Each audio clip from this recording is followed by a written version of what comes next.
So ayan, good day everyone. This is my website which is yung skincare soap. So ayan, makikita nyo sa website ko dito is merong home products about contact and profile. So ayan, sa home makikita nyo dito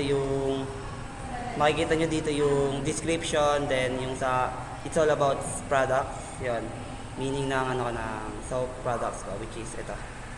Then sa my sa my products naman, so yan, makikita nyo dito yung mga nilagay kong features na example ng product which is yung ito. Then, okay na yan. So yan, contacts naman. Sa contacts, makikita nyo dito yung yung nilagay kong social account which is ito, yung Facebook, Instagram, Gmail. Then nilagay ko din dito yung number. So sa number, in case na di nyo lang makontak yung social media, so meron tayong number.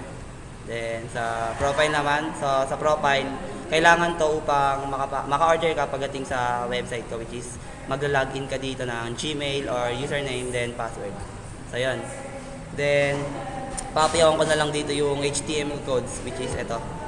So yun, dito gumamit ako dito makikita dito yung sa nilagay ko dun sa taas which is profile, contact, about, and product and home. So makikita din dito yung sa soap products, so yun nasa my homepage which is ito yun. So pagdating naman sa CSS, so happy ko na lang din to. Makikita dito sa my body ko which is yung color white, so yun, ito yung makikita doon. Then sa my background, so yung image na nilagay ko din, andun na din yun. So andito na lahat ng design na nandun sa my homepage, yun. Then happy ko na lang din dito yun sa title ko, yung mga ginawa kong design doon, yung sa white background, then yung sa mga iba niya pang text which is yung iba niya pang tawag dito iba niya pang design like font, width, border yun.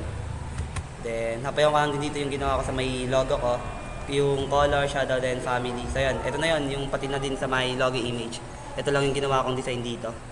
Then pagdating naman sa hapayawan ko na lang dito yung mga iba pang ginawa kong design which is para mas mapaganda yung website ko. So yun, the rest naman, so yun, sa my boxes na then yung mga features ng product, ganoon din ginawa ko. So yun, maraming salamat po. That's all. Thank you.